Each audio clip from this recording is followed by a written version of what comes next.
Blue Sniffers and Spruce Snippers. Welcome back to Blitzcrank Model Works. I'm Bob. You know me as Darkman on the forums. How's it going, everybody? So, quick little update on the Dragon Panther II. I've gotten about as far as I dare go until the Voyager photo etch set shows up, which hopefully will be sometime this week, and I'll do a little review on that. I just don't want to go any further because I'm not really sure what's all included in there, and I don't want to add parts on it and find out I got to chisel stuff off to be able to put some of the photo etch on. So what I've done is I've already pre-painted and assembled the running gear, and show you a few other little tidbits. I've got a short run of the furl metal tracks done up. You can still see the wire ends. I leave these loose at this point because I may be taking all these apart, and I'm waiting for a good decent ultrasonic cleaner to show up so I can use my burnishing fluid in there and get into all the little nooks and crannies. On the flat side it's fine, but when you flip it over, all that gray area is the spots where the burnishing fluid did not go because it was full of air bubbles. So hopefully an ultrasonic cleaner will fix that. I know I can get in there with a brush and scrub, but it just seems like a pain when I could, you know, I've got a lot of these furl sets, so it just seems a lot easier to be able to take a handful and throw them into an ultrasonic cleaner and have them burnish all on their own, as it were. One thing I found in my stash I totally forgot that I had, and these are still available from the Tank Workshop. They're about, I don't know, $12-15 I think. Reader cooling inserts. Now what these are for is on the back deck. These get inserted so they fill in the radiator housing. Normally you just paint the inside black so nobody could see in, but I had these in, and these are really cool. I know that the new Dragon kits kind of have this, but these are really cool. I don't know if this will pick up the detail. Where am I? It actually has radiator detail on the inside. These are awesome. So I've got one pretty much pre-painted. I'll do a little bit of weathering on it before I put it in. This one just has some black on the outside. The black line that you see in here, that's not paint on the inside. That's how thin the resin was at that corner. That's actually the black paint showing through the resin. Yeah, it's really thin in spots. So anyway, I got a few of these kicking around. Like I said, I know the newer Dragon Panthers come with their own version, not as nicely detailed, but still pretty good. I did do something way back in the day. I found this kicking around. Don't know what that means, but and this was just a block that I had designed to just put inside. Actually, this one would go on this side, and you just paint it black, and then you wouldn't have to paint the whole inside and run the risk of, you know, light coming in from somewhere and then looking really goofy. And you could do that too. I just kind of eyeballed everything and cut the angles and whatnot. Now, the suspension on this is a little wonky. When I was digging around on one of my old computers, I've actually got an article from somebody, and I'll put it in a link in the comment section there.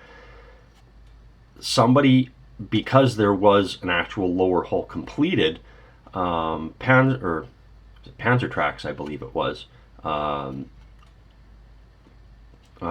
a book on the Panther F and II, and it's got accurate from the surviving hull in Fort Knox.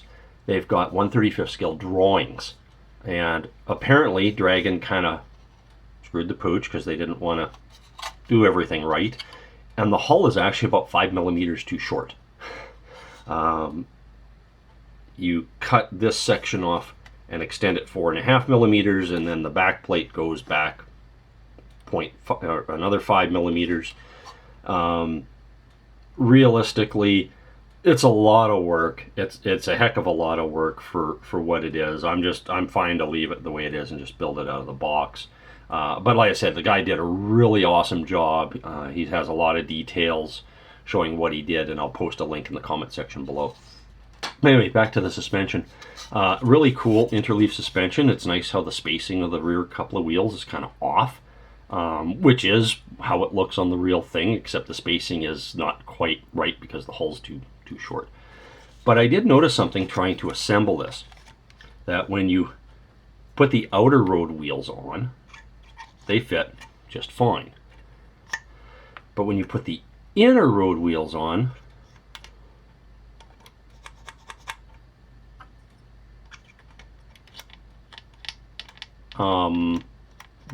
there's a problem. So what I've had to do is you cut the 2nd,